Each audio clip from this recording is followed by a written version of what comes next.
নারাজোল বাজারে অবৈধ টোটো স্ট্যান্ড। আপনারা দেখছেন ইন্ডিয়া নিউজ কলকাতা। সূত্রের খবর, মেইন রাস্তা ঘিরে গড়ে উঠেছে একাধিক টোটো স্ট্যান্ড, যার ফলে প্রতিদিনই তৈরি হচ্ছে তীব্র যানজট। সমস্যায় পড়ছেন সাধারণ পথচলতি মানুষ ও ব্যবসায়ীরা। স্থানীয়দের অভিযোগ, দীর্ঘদিন ধরে এই অবৈধ স্ট্যান্ড চললেও প্রশাসনের পক্ষ থেকে এখনও পর্যন্ত কোনো কড়া পদক্ষেপ নেওয়া হয়নি। ফলে বাজার এলাকায় যান চলাচল ব্যাহত হচ্ছে এবং বাড়ছে জনদুর্ভোগ। এদিকে স্থানীয় বাসিন্দা ও ব্যবসায়ীদের দাবি, দ্রুত প্রশাসনিক হস্তক্ষেপ করে অবৈধ টোটো স্ট্যান্ড সরিয়ে সুষ্ঠু যান চলাচলের ব্যবস্থা করতে আছি। বিস্তারিত ইন্ডিয়া নিউজ নারাজোল বাজার সংলগ্ন মূল রাস্তার মধ্যে এখানে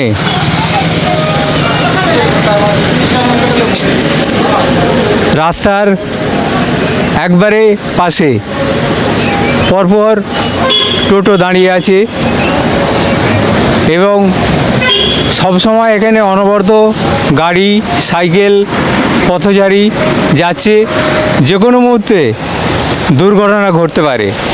তো আমি আমার যে ক্যামেরা পার্সন রাজীবকে বলবো যে টোটোগুলি যে পরপর দাঁড়িয়ে আছে রাস্তার মাঝখানে, সেই চিত্রটিকে তুলে ধরার জন্য।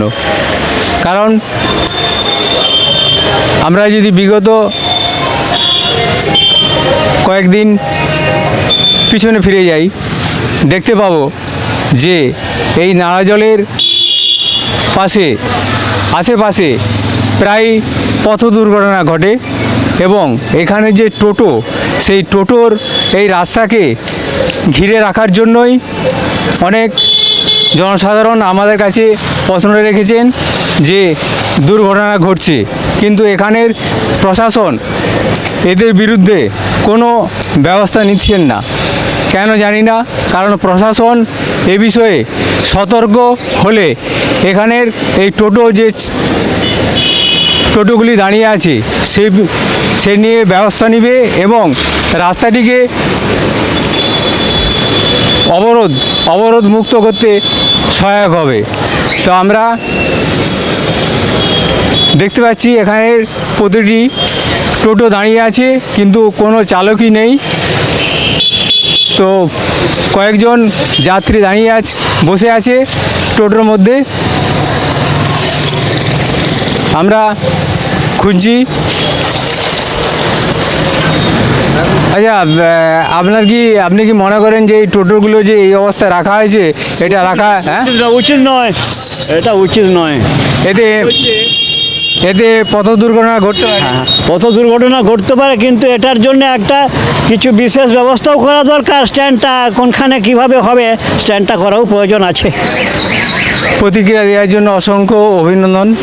আমরা জেনে নেব যে এই টোটোগুলো যে আছে, এই দোকানদাররা এর মধ্যে কী প্রতিক্রিয়া দেন। স্যার, আপনার নাম? দিবঙ্কর দোল। আচ্ছা, এখানে যে টোটোগুলো দেখতে পাচ্ছি দাঁড়িয়ে আছে, তো এটা মূল রাস্তার উপরে টোটো থাকলে যে অবস্থাটা হয় আর কি, যে কোনো মুহূর্তে বড় পথ দুর্ঘটনা ঘটতে পারে। তো আপনারা এর বিরুদ্ধে সরব হয়নি? সামনে প্রশাসন আছে, তারা সেটা বুঝবে। এরা পেটের দায়ে এখানে সেই কাজ করতেছে। সামনাসামনি প্রশাসন আছে, তারা সেটা দেখভাল করেননি, সেটা তাদের এবারে এরা ওদের পেটের দায়ে এইভাবে টোটো নিয়ে রাস্তায় পড়ে আছে। এরা তো পেট চালাতে বউ বাচ্চা আছে না, ওই জন্য এরা রাস্তাঘাটে টোটো নিয়ে দাঁড়িয়ে আছে। প্রতিক্রিয়া দেওয়ার জন্য অসংখ্য। এই মুহূর্তে পেয়ে গেছি নারাজোল বাজারের যে টোটো ইউনিয়ন আছে, টোটো ইউনিয়নের সম্পাদক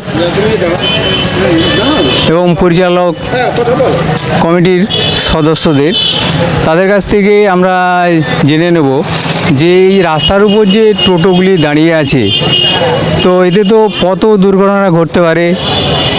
এটা এমন একটা রুট যে আমরা প্রায়ই দেখি যে পথ দুর্ঘটনা ঘটে যে কোনো কারণে, হয় টোটোর কারণে কিংবা কোনো বড় গাড়ি যাওয়ার কারণে। এই যে প্যাসেজ ছোট হয়ে যাচ্ছে, এই সময়ে এই রাস্তার উপরে এই টোটো রাখাগুলো কি ঠিক হচ্ছে? স্যার, আপনার নাম? আলিমুদ্দিন চিত্রকর। আপনারা যে এই টোটোগুলো রেখেছেন, এটা কি আপনারা ঠিক কাজ করছেন? অবশ্যই ঠিক করিনি। আমাদের টোটো স্ট্যান্ড নেই বলে বাধ্যগত আমরা এখানে গাড়িগুলো রেখেছি। আচ্ছা, আপনারা যে এখানে যে প্রশাসন আছে, প্রশাসনের দ্বারস্থ হননি কেন? যে আমাদের পেটের ভাত মরে যাবে যদি আমরা এখান থেকে টোটোটাকে সরিয়ে নিই, তাহলে হ্যাঁ, তাহলে আমাদের একটা পৃথক জায়গা দেওয়া হোক, যেই জায়গাতে আমরা টোটোগুলোকে রাখতে পারবো। সেরকম আমাদের জায়গা নেই, প্রশাসনকে জানানো ছিল, তাহলে আপনারা এটা রেখেছি মানে অন্যায় কাজ করছি আমরা, বলে তোমরা যে হোক ঘোরাঘুরি করে রাখো। এখন সেরকম তো আমাদের জায়গাপত্র নেই যে তোমাদেরকে টোটো স্ট্যান্ড করার জন্য জায়গা দেবো, এই জন্য মোটামুটি আমরা এখানে রাখা। এটা কন্ট্রোল করে আমরা সেভাবে আছি তাহলে প্রশাসন আপনাদের পক্ষে আছে? মোটামুটি